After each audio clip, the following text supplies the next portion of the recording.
Hello, everybody. Oops. Hello, everybody.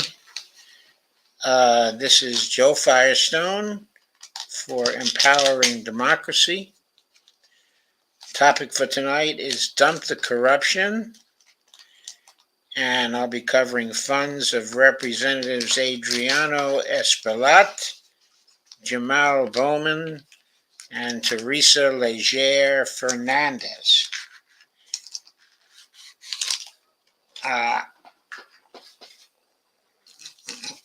I'll be getting right into their things. Pretty soon, I should be joined, hopefully, by Greg Mallard and Dolores Pierce, and perhaps Brandy Weaver also tonight. I'm not sure, though. They are now over at the earlier program on Around the World with Brandy and Dee. But they should be finished with that very soon. So, let me bring up the fundraising, of Espaillat at first. He'll be the first one that we cover.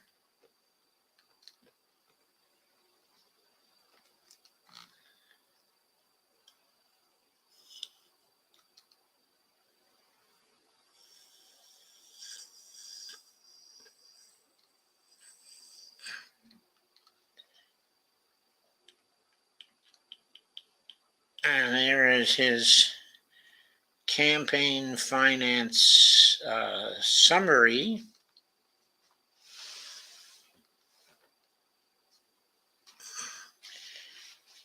He's a representative from the state of New York.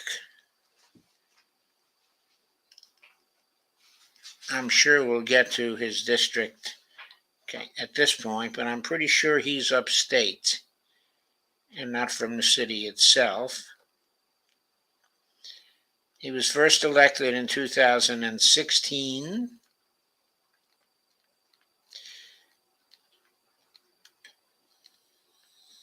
And I believe he was just elected in 2022 as well. He was reelected. He's on the Appropriations Committee and the Education and the Workforce Committee, which used to be the Education and Labor Committee, but its name just got changed by the Republicans as soon as they got into office because they hate labor so much. They had to play with names because they hate labor so much. So, his top industry was health professionals, $97,850 he got from them. His top contributor was Atabay Capital Management. He got $19,000 from them. He's not a big fundraiser by congressional standards.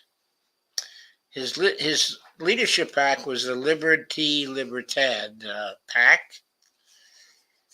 He raised altogether from both his campaign committee and his leadership PAC $1,285,790.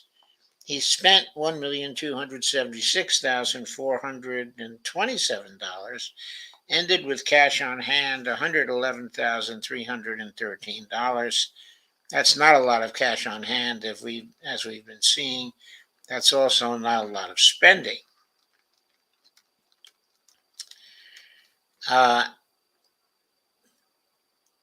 He got 19,000 from Atabay Capital Management. Sorry, 19,000 from individuals. No PAC money. From the Fine Fare Supermarket, he got 15,100, also all from individuals and no PAC money. From Home Depot, he got 15,000, and that all came from Home Depot's PAC. He got money from Columbia University,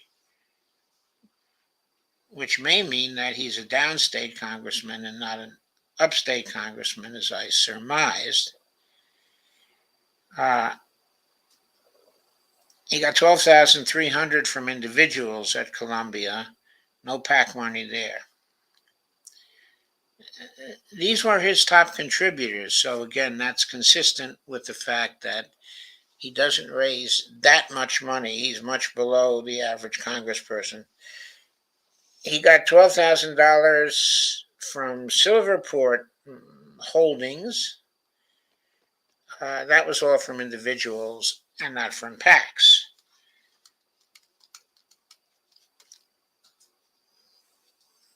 His top industries in 2021-2022 were health professionals. He raised $97,850 from them. From individuals, $91,850 and $6,000 from PACs. Securities investment was another big industry for him. He got $69,969 in total, $64,989 from individuals, and $5,000 from PACs. From real estate industry, he got $64,000 total dollars, $47,500 from individuals, $6,500 from PACs. From leadership PACs, he received $50,000. No money from individuals. From public sector unions, he received $36,500, and that was all PAC money. You can see that in his district, which is probably solidly Democratic all the way, he consistently raised very little money. In fact,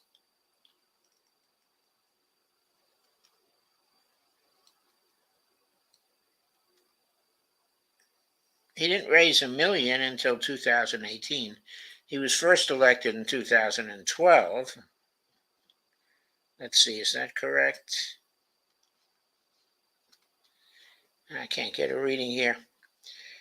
Anyway, in 2020 and 2022, he was over $1 million for the first time in both instances, with his biggest dollars coming in his latest campaign in 2022. But in all his campaigns from 2012 through 2022, he raised far less than the average. So he's not a big money bags, okay, at all. The average congressperson raised close to $3.5 million in 2022, and he was roughly looks like about $1.4 million, far below the average. Let's jump now to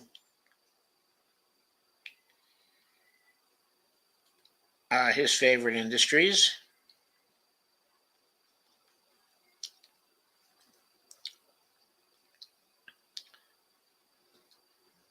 These are the figures for his campaign committee and his leadership PAC, which was the Libertad PAC.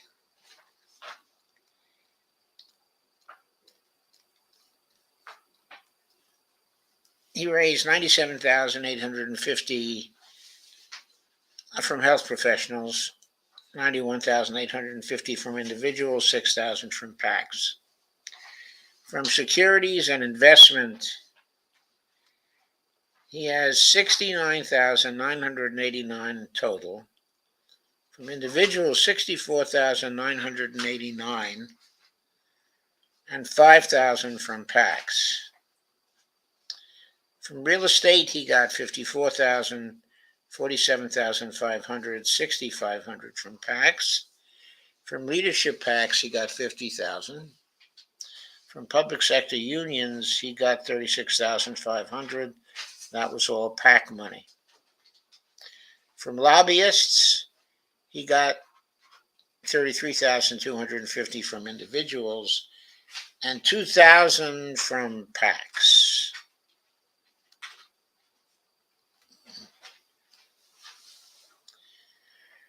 From food processing and sales, he got 34,500, 34,000 from individuals, 500 from PACs.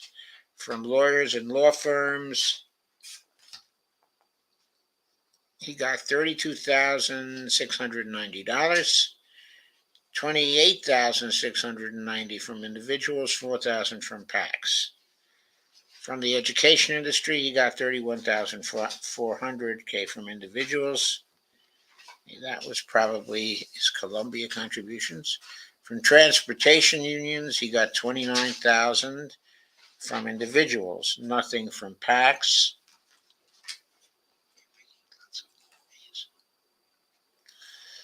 Transportation unions, 29,000, that was from a PAC.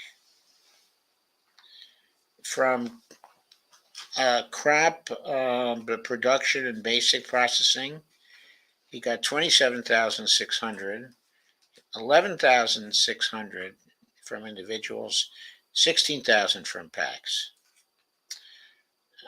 From the retired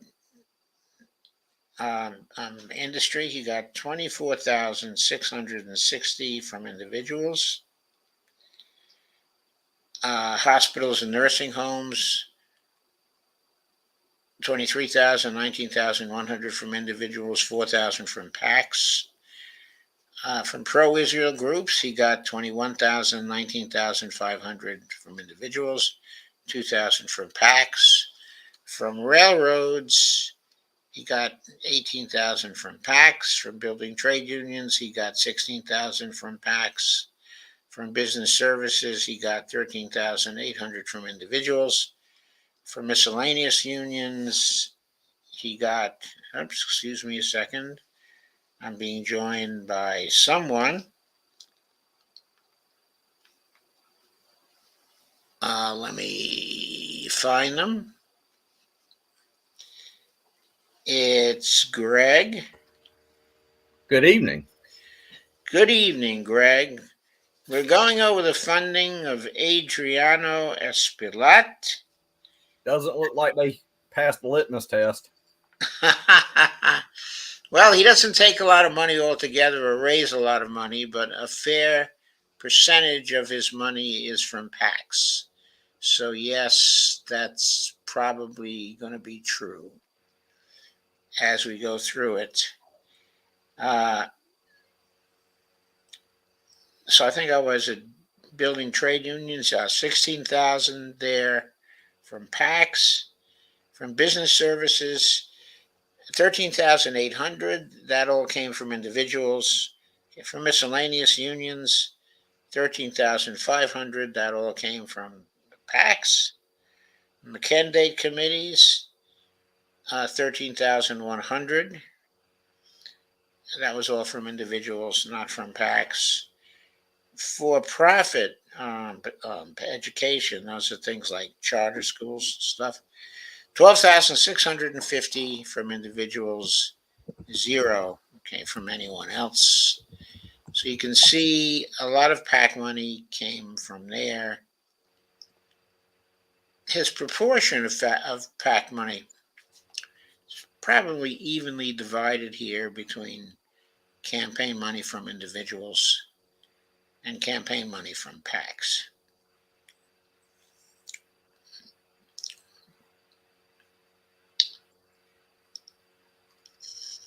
And that's kind of indicated by this graphic as well. The PACs are in gold, the individuals are in blue. If you look at it by sector, he got $63,100 from the agribusiness sector, $45,600 from individuals, $16,500 from PACs.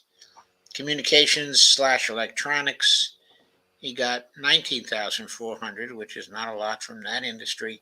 $8,400 from individuals, $11,000 from PACs.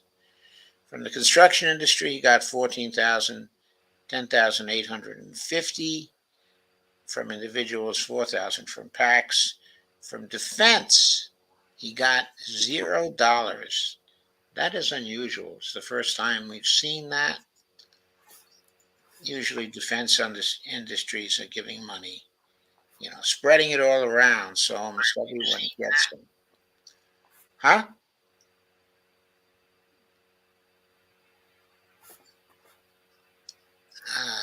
Hang on a second, folks.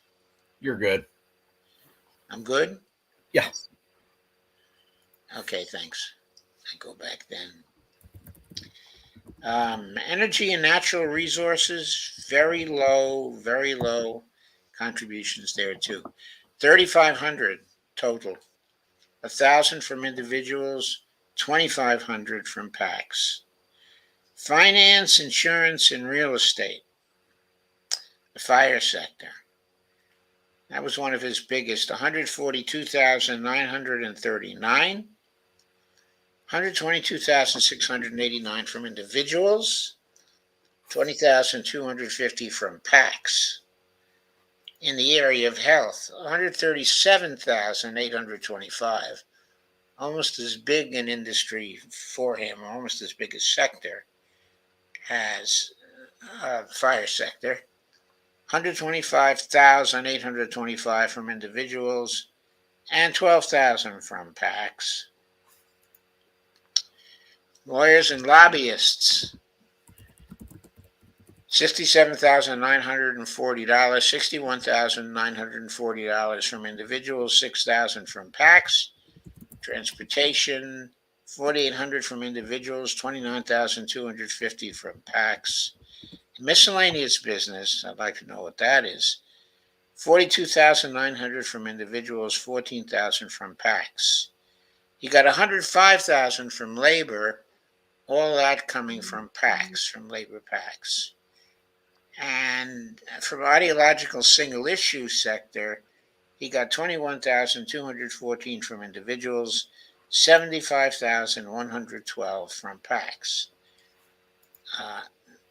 From other industries, he got $76,650 from individuals, $2,000 from PACs. So, okay, you can see he got a fair amount of money from PACs, though the majority of his money came from individuals. When it comes to sectors,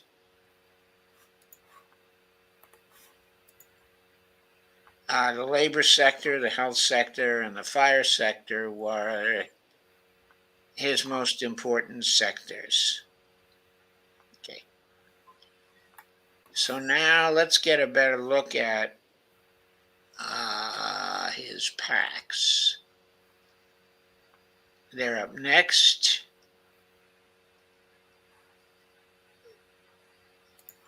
He raised about $337,212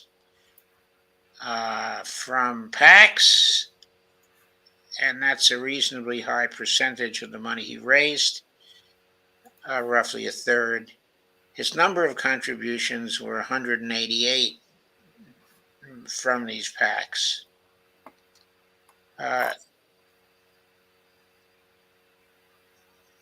The fire sector gave him 30,750 PACs. The health sector, 14,000. His biggest industry in terms of PACs was the fire sector at 30,750. Transportation closely followed with 29,250. Labor PACs, though, were, I believe, the most generous PACs to him.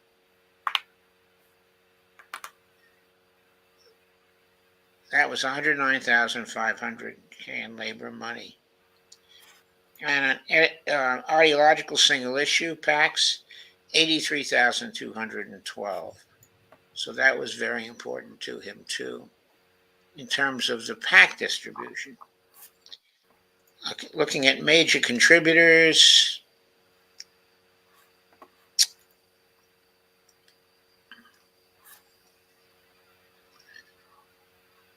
the contributors to his leadership PAC, the Liberty Libertad PAC, 829,775.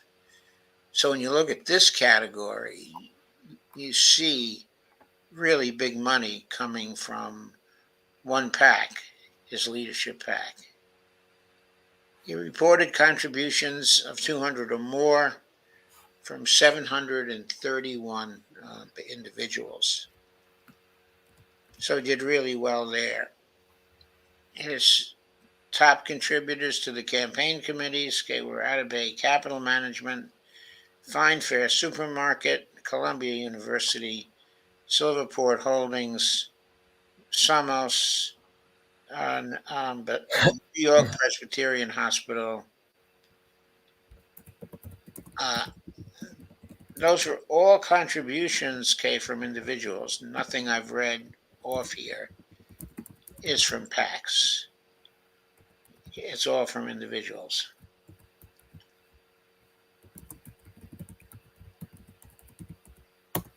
They were mostly 10,000 contributions of $10,000. When they went over $10,000, not by much.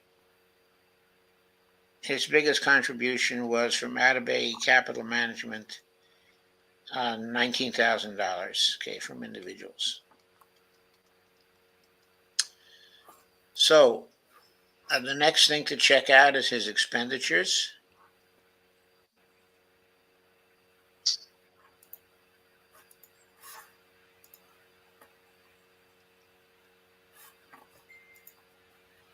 Let me just double check what happened on the PAC front, because those were only campaign contributions from PACs to his committee.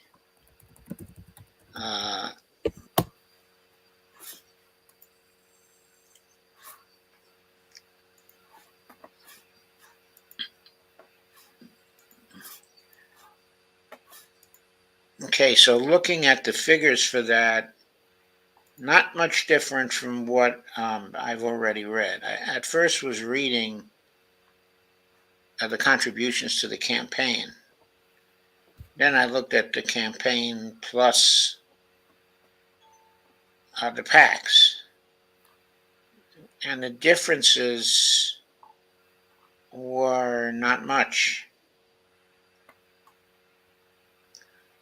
There was an impact PAC from Chuck Schumer that gave him 10,000 from individuals. The American Federation of Teachers, same thing. American Federation of State, City, and Municipal Employees, same thing. $10,000 from PACs.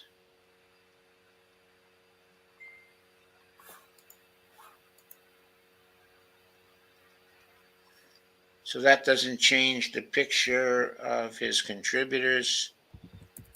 He seems to be mainly indebted to the healthcare sector and to the fire sector.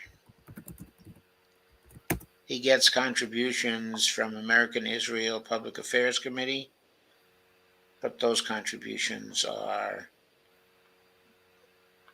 $10,200, that's all. 6,000 from individuals, 4,200 from PACs. So not too beholden to them. But he takes PAC money, it's frequent PAC money, and to apply the litmus test, it certainly means that he does not qualify. But let's look at his spending to see if there's much in the way of corruption there. He spent $182,376 on fundraising. The interesting thing about his figures is he apparently has no salaries. He made contributions of $22,100. He had campaign expenses of $43,803, administrative expenses of $90,691, and fundraising $162,376. But he didn't seem to have any permanent staff on the campaign. That's the strangest thing we've seen so far from any candidate. So, his recipients were the Frost Group. I think that's got to be a consulting firm of some sort. The Hamilton Campaign Network, $84,570, $98,141 to the Frost Group. He gave $21,091 to Act Blue, but to look at the vendors and recipients, those first two contributions totaled something like $190,000 or $185,000, and his third contribution to Act Blue dropped from there to $21,091. NGP Van, the vendor of data, he gave $19,992 to them. So that's really an odd pattern too. He has two big consulting firms apparently, and he gave most of the money he spent on vendors and recipients to those two.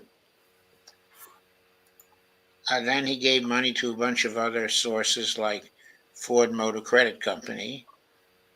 He gave $13,000 to the New York Yankees. How do you like that? $93.45 to the Hudson. I presume that must be the Hudson River Authority, something like that. $8,500 to the Democratic Party of New York. $8,153 to Easy Pass, so he could go from here to there on the East Side Drive or West Side Drive or wherever he was driving around New York. Yeah, those easy passes are for people that can go through toll routes without having to stop. I know. I don't know. We have Easy Pass around here too, though I've never had to buy one. Yeah, they're very prominent within the trucking industry. Oh yeah, I bet they are. Very important to truckers. So he gave money to Stanley Schlein, $8,000. He gave money to a few other places, like in the low thousands. The Bronx Democratic County Committee. So he must be a congressman from the Bronx, who's living in a very safe area. Republica Restaurant, no relation to Republican, I don't think.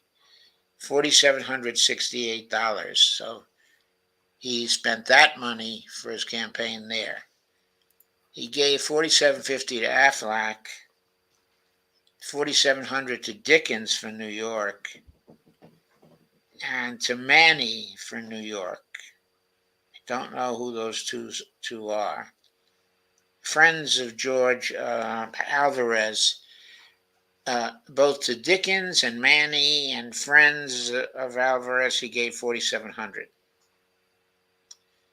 To Ford of Inglewood, New Jersey, he gave $4,514. So he must live in Inglewood, would be my guess, and drive into New York every day.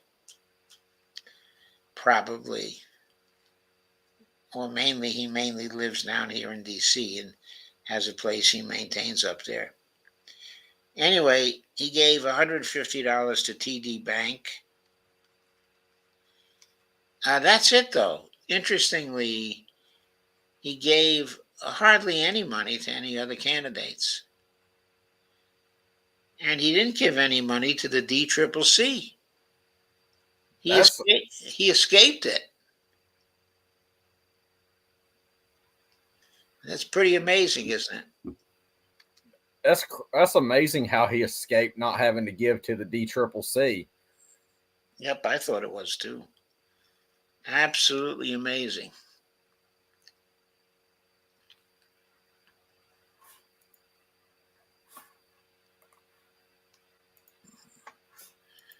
So I think I mistakenly missed somebody here.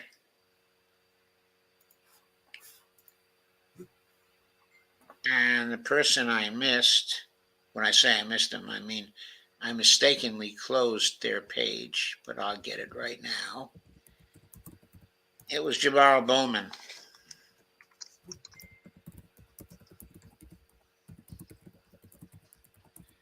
He probably has a very interesting pattern, I think. I'll click on his campaign finance summary right now. And I'll bring that up for you.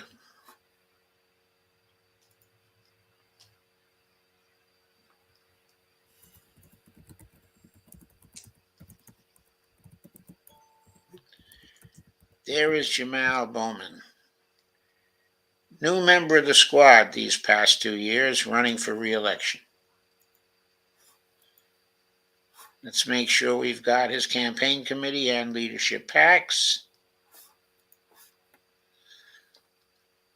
First elected in 2020, then his latest election was in 2022.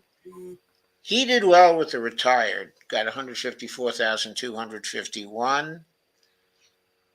He got 23,704 from J Street PAC. That was his top contributor. Now, J Street PAC is the pro-Israel PAC that also defends the rights, of the Palestinians. So this contributor is not the same as AIPAC, at all. So Jamal raised 1,832,188. He spent 1,865,940. God bless you, honey. He spent a little more than he raised. His cash on hand was pretty low at 43,722. His debts were $4,196.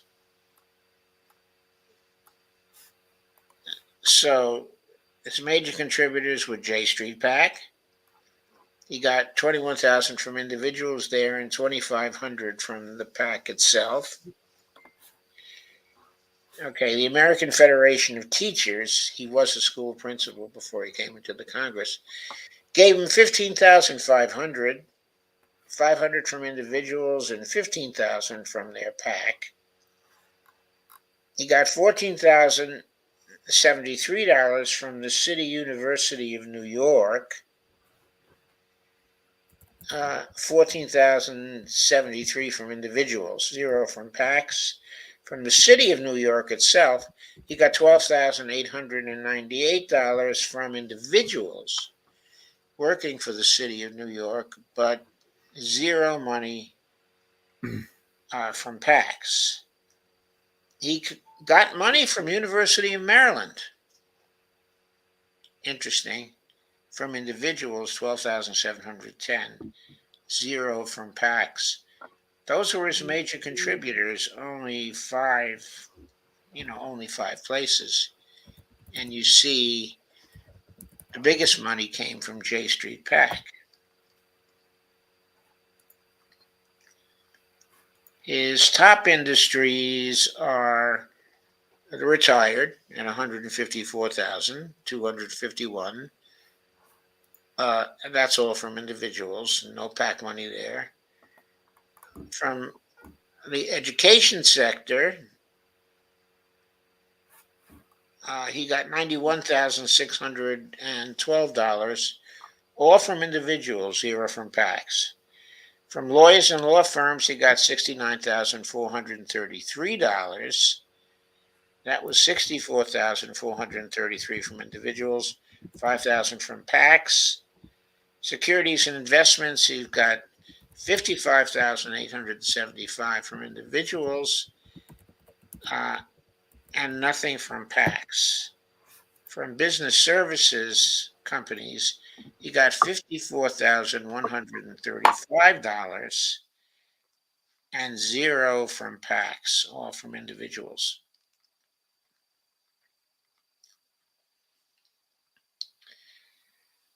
In 2020, he raised a lot of money. That was his first run.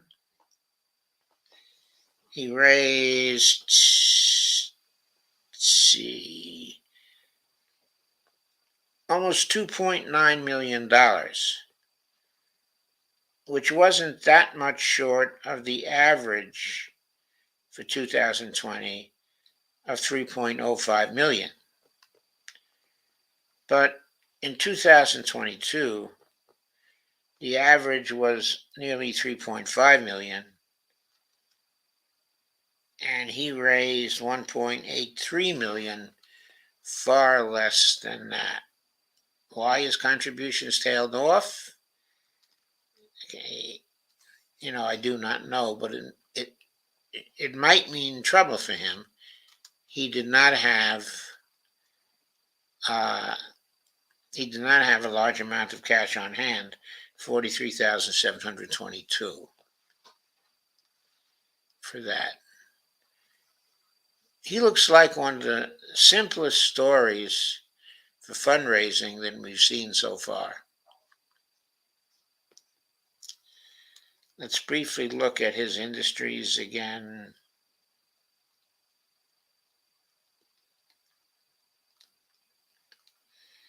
Yeah, we've seen the story pretty explicitly already. There's nothing new here from what I gave you from the summary.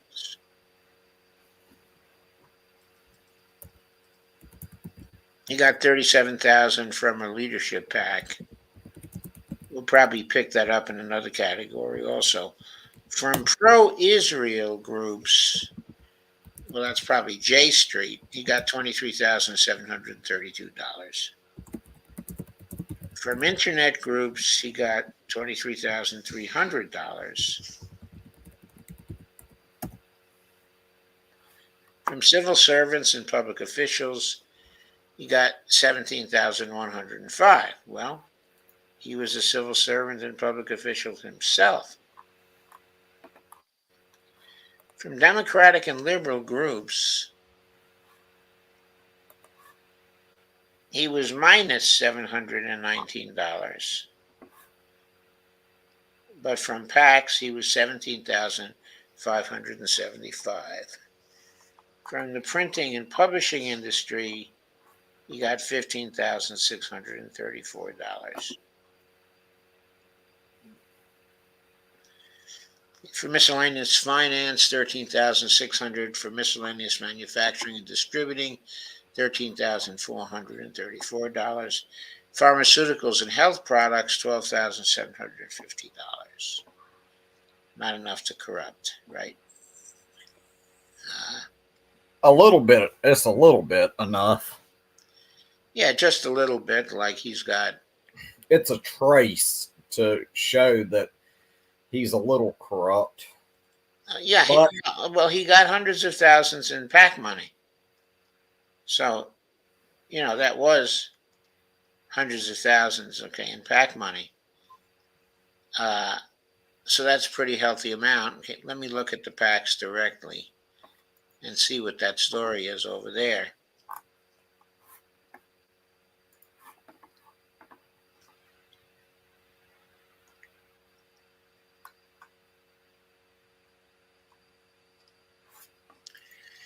155,962 from PACs in 74 contributions.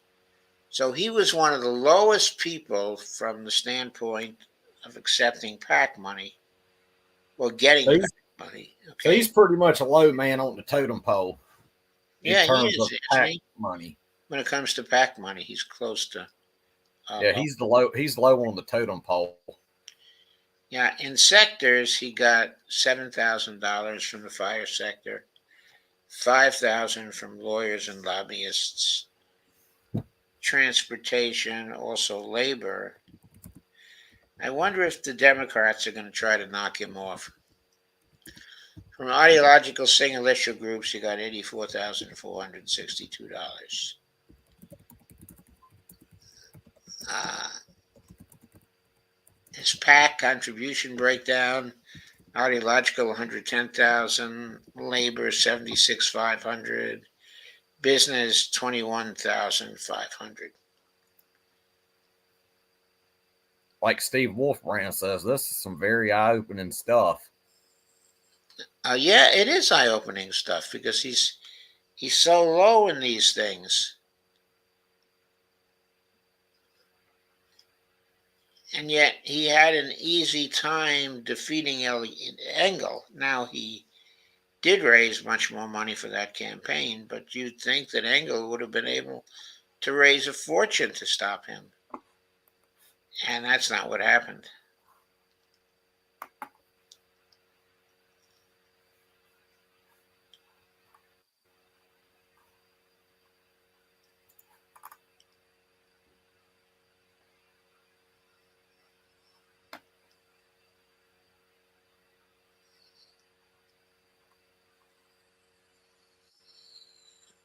Looking at the contributors, we still see the same pattern as before when we looked at earlier contribution categories: 23,000, 15,000, 14,000, 13,000, 12,000, 11,000, 10,000, 10,000, 9,100. So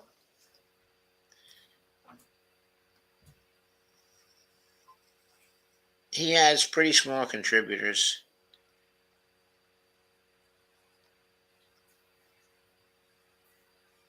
So let's look at his expenditures. See if there's anything funny there. Let's see how much he got away with from DCCC. His expenditures were, he's had 244,858 in salaries. Strategy and research, 342,312. So that was a lot of his money went to strategy and research. He had administrative expenses of $172,000. Unclassifiable expenses of 147,000. Fundraising 145,700. All other 46,564. So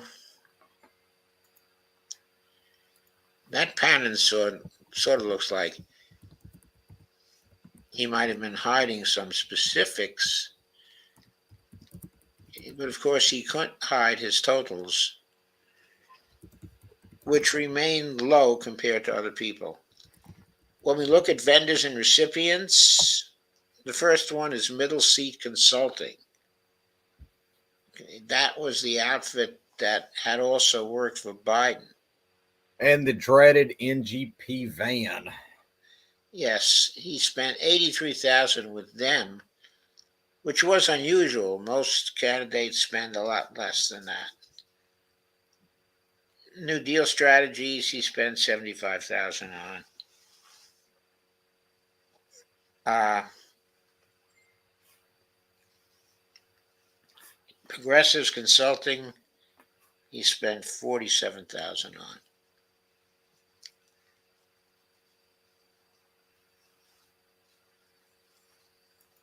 various individual consultants he gave money to.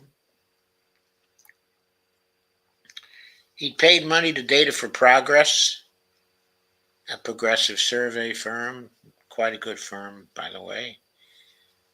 He gave money to Tappan Research.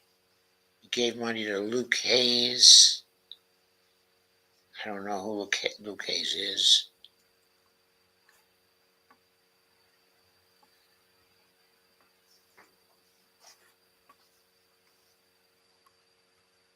He gave money to the Democratic Party of New York. He didn't give any money to the DCCC. That was pretty amazing. So that's two people tonight that did not donate to the DCCC. Yeah, that's quite interesting, I think. Okay, let's see if we need to examine any more.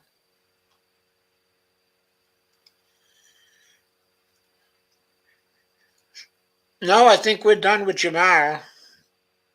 So he did take some PAC money. He was not a big taker, okay, of PAC money, but he wasn't a big taker altogether. He just, going back to the campaign finance summary here.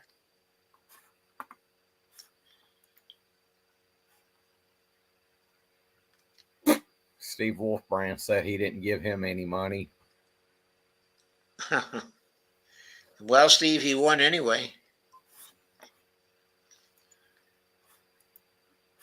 He raised 1.8 million. Looking at those details, he must have had a lot of small contributions because it didn't look like any 1.8 million was there. That's kind of a little puzzling, I think.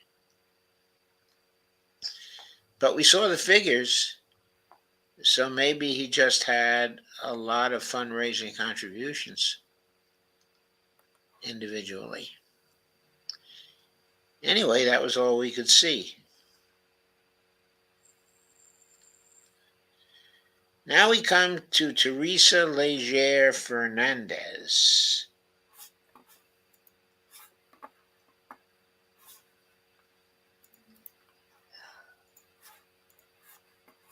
She is,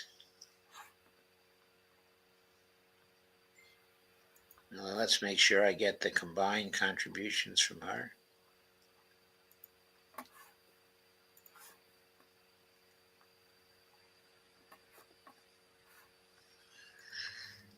She's the Democratic representative from New Mexico.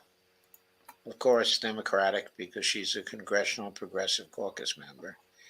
She's on the Administration Committee of the House, on the Education and the Workforce Committee, on the Natural Resources Committee.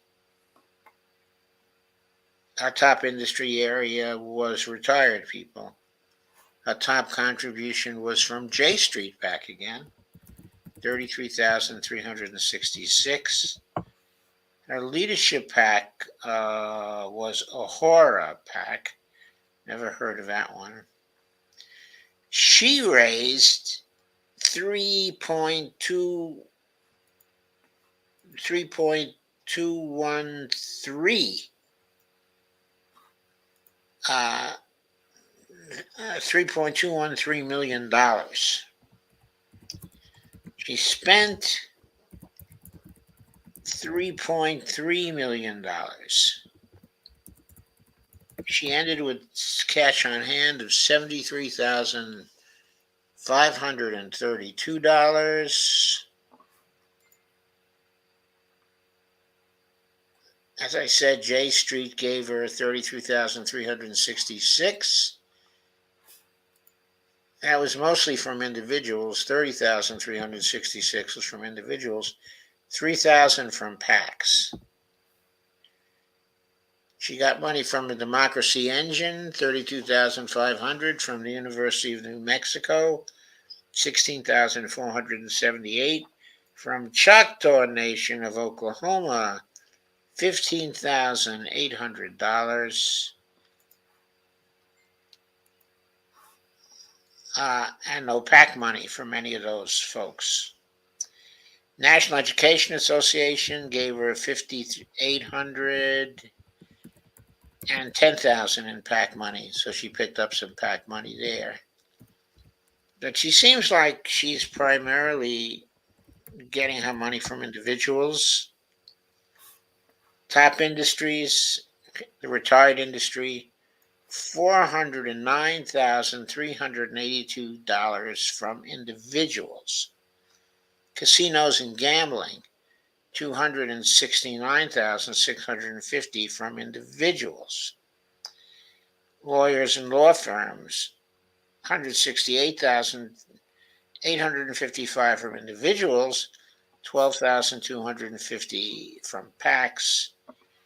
From leadership PACs, she got $128,249, and nothing from individuals in that category. Securities and investment, she got $109,909 from individuals, zero from PACs.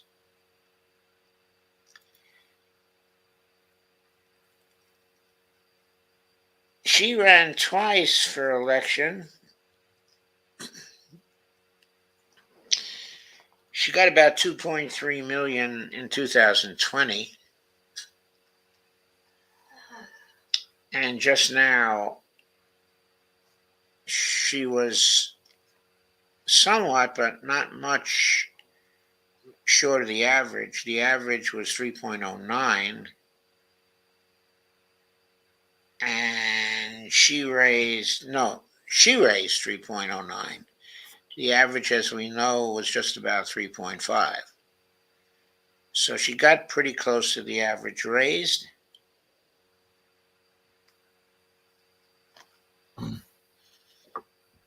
And let's get to some of the other categories so we finish on time here. Because Greg's got to start up. Yeah, and I'm going to go ahead and go now so that way I can go ahead and get set up. And y'all are more than welcome to join me. If not, y'all can just enjoy the night. Okay, I'll be joining you. All right, see y'all in a few. Okay, take it easy. So let's go continue with Teresa Leger Fernandez.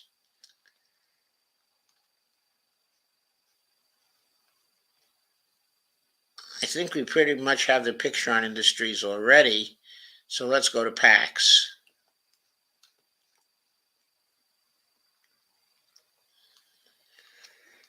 There we see total PAC money for 2021, 2022, 216 contributions, 417,521. So she took a lot of PAC money. From the energy and natural resources sector, she got 5,000. From the fire sector, she got 8,000. From the health sector, 7,500. From lawyers and lobbyists, 17,250. From miscellaneous business, 5,000. This is all in PAC money. From labor PAC, she got 83,500. From ideological single issue PAC, she got 284,271. That is a big number. And from other, she got 7,000.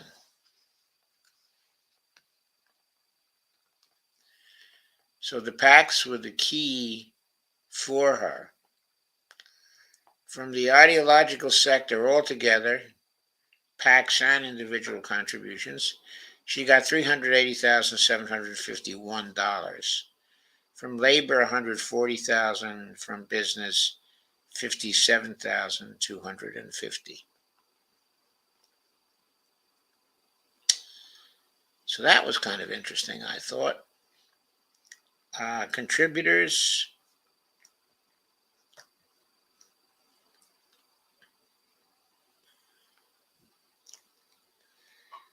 From the Ahura Leadership PAC. Maybe that's her PAC. She got 1,959,184. That's how she raised the 3 million through PACs. She got 2,073 contributions of 200 or more. Whoa. That's amazing. That is not visible from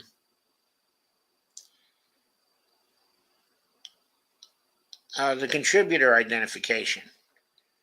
In other words, the highest there was 33,366, with only 3,000 from PACs, and Democracy Engine gave her 32,500. All the other contributions are down in the teens, or maybe lower. Whole bunch of contributions from that.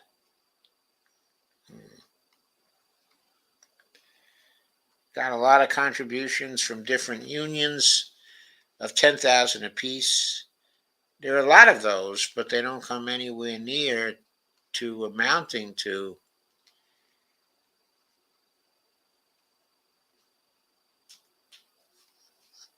the totals that she received.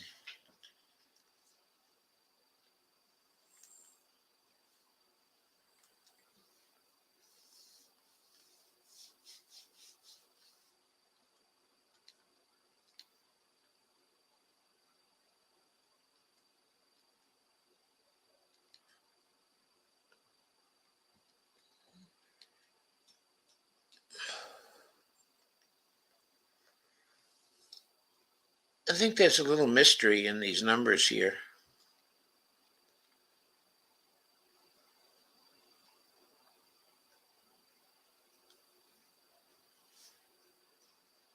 The campaign committee and leadership PAC contributions combined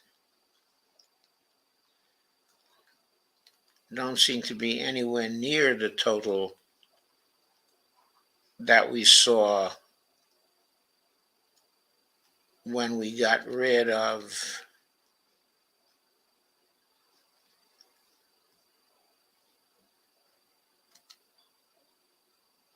at the time we were looking at the PAC contributions.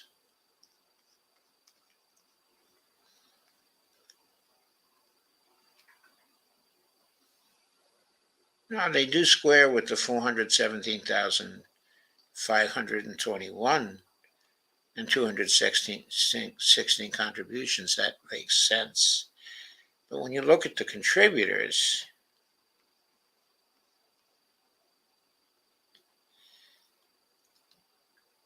that horror pack comes in with 1,955,184. I mean, that's 2/3 of the money she collected. That doesn't show up in the top 20 contributors to her campaign committee. So I'm not seeing where that money came from. That's kind of interesting. Anyway, the final thing I wanted to look at was expenditures. And we are at 10:01 now, so if you'd like to join him, go over to Greg right now at revolution dash or slash evolution.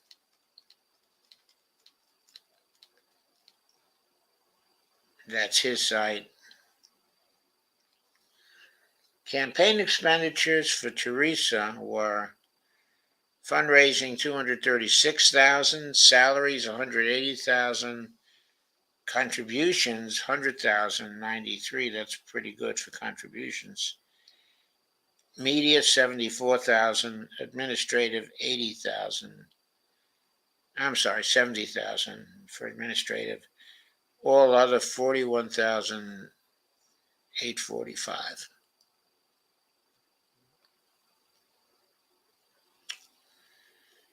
She gave 117,000 to the Democratic Congressional Campaign Committee. So she did not escape, even though the other two did escape pretty much. She gave 40,000 to Act Blue, 36,000 to Catherine Cook, who I believe is a consultant of hers. Gave 21,000 to the Democratic Party of New Mexico. So she gave a lot to consulting groups. And the Federal Election Commission, she gave 5,600.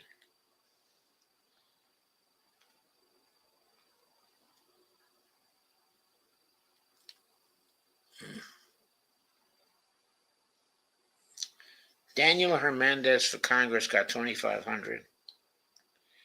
New Mexicans for Michelle, that's probably Michelle Vallejo in Texas, gave 2,500 to her.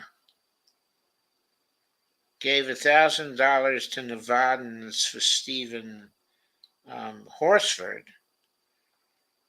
I wonder about that because this woman's contributions reminded me of a fairly lefty woman.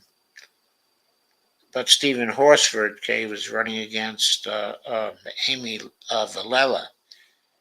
So it's a surprise that she gave a contribution. Stephen Horsford. She gave one to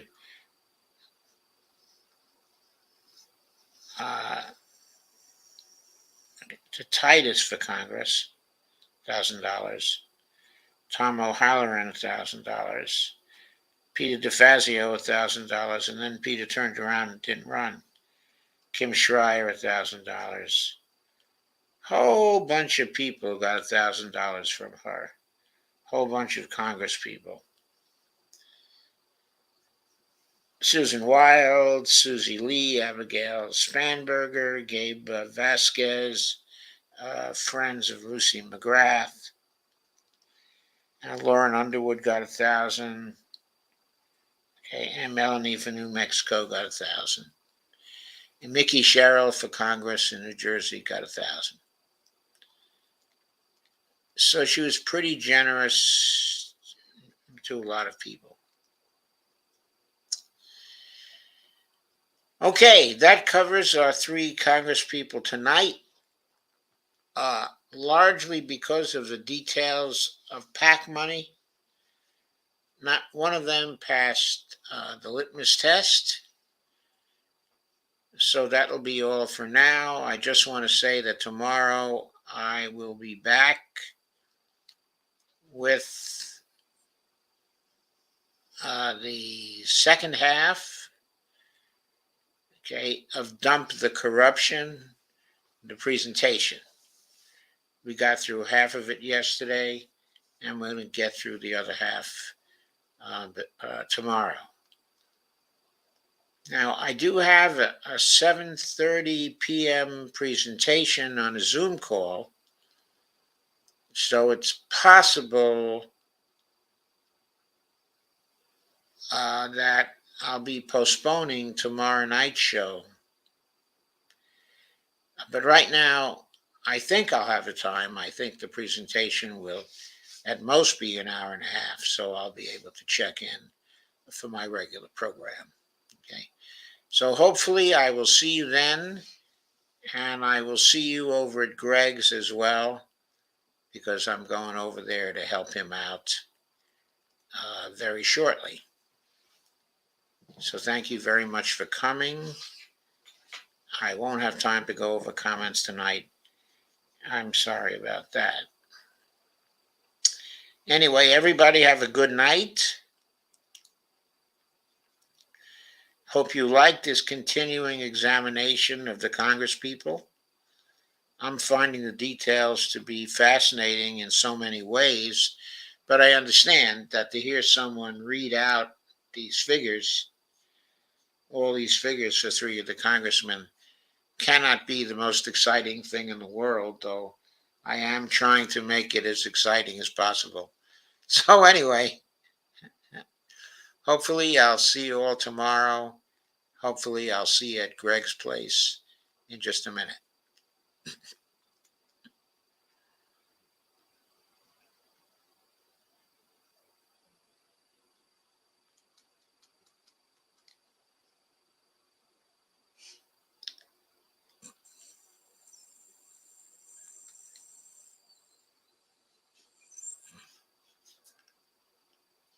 Oh, I gotta take mine off here.